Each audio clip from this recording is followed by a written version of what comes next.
नमस्ते मेरो भ्लगमा चाहिँ तपाईहरुलाई स्वागत छ र अहिले चाहिँ रातिको 10 बजे को छ र म चाहिँ कहाँ छु भन्दाखेरि चाहिँ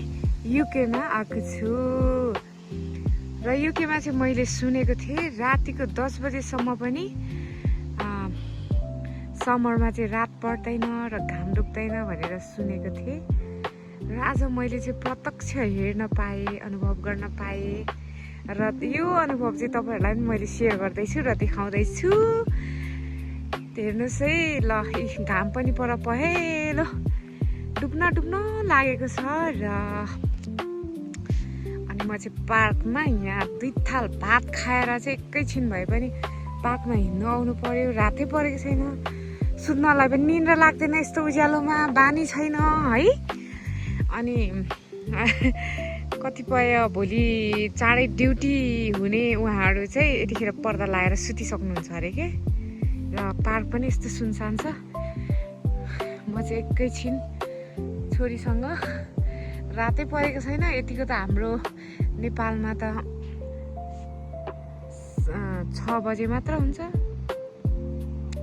त्यही भएर मैले चाहिँ यस्तो भिडियो बनाएर तपाईहरुलाई देखाउँदैछु थ्याङ्क यू सो मच हेरिदिनु भएकोमा धन्यवाद हेर्नु है यस्तो रातिको 10 बजे पनि यस्तो उज्यालो हेर्नु त अब कतिखेर रात पर्ने त उज्यालै छ ओ माय गॉड मैले चाहिँ प्रत्यक्ष अनुभव गरेँ हेर्न सक्नुहुनेछ तपाईहरुले हेलो नमस्ते सबैजनालाई मेरो भ्लगमा स्वागत छ र अहिले चाहिँ रातिको 10 बजे म कहाँ 10 बजिसकेको छ र 10 बजी पनि रात परेको छैन मैले चाहिँ सुनेको मात्र थिएँ तपाईहरुले चाहिँ सुन्नुभएको छ कि छैन रातिको 10 बजे पनि युके मा चाहिँ रात पर्दैन रहेछ अनि म चाहिँ यहाँ पार्कमा आएर भिडियो बनाउँदैछु कस्तो लाग्यो कमेन्ट गर्नुहोला धन्यवाद है त हेर्नुस् है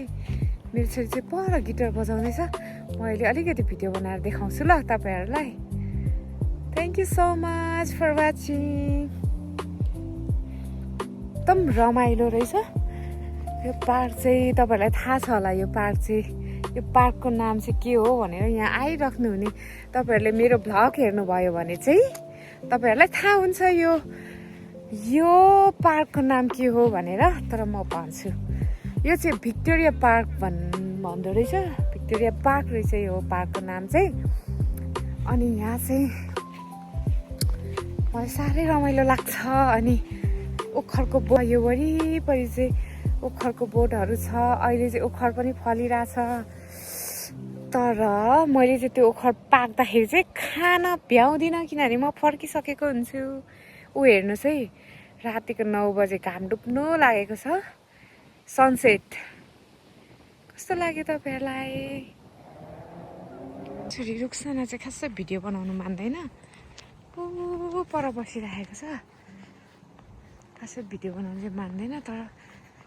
गिटार बजाउँदै बसिरहेको छ ऊ चाहिँ नहिँड्ने अरे गिटार बजाउने अरे भनेर अनि रातिको 10 बजेको उज्यालैमा पो छ त कस्तो लाग्यो हेर्नु त मेरो छोरी चाहिँ गिटार बजाउँछ फेरि लुक्दैछ चाँडो भयो छोरी अब जाने कि बजाउने रात पर्यो उज्यालै छ नेपालमा यतिको बता यतिको सुन न रात नेपालमा यतिको हुँदाखेरि कति बजेको हुन्छ भन त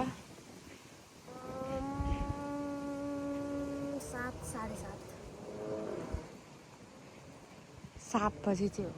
हो जाने 6:30 यस अहिले चाहिँ भन्यो तर यहाँ कति बजेको छ कति बजे हेर न कति बजे 9:43 10 बज्न लाग्यो अलमोस्ट है हजुर जाउँ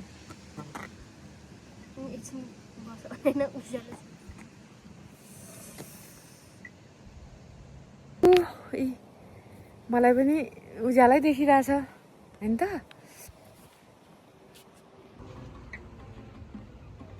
नेपाली बहिनी जस्तो छ त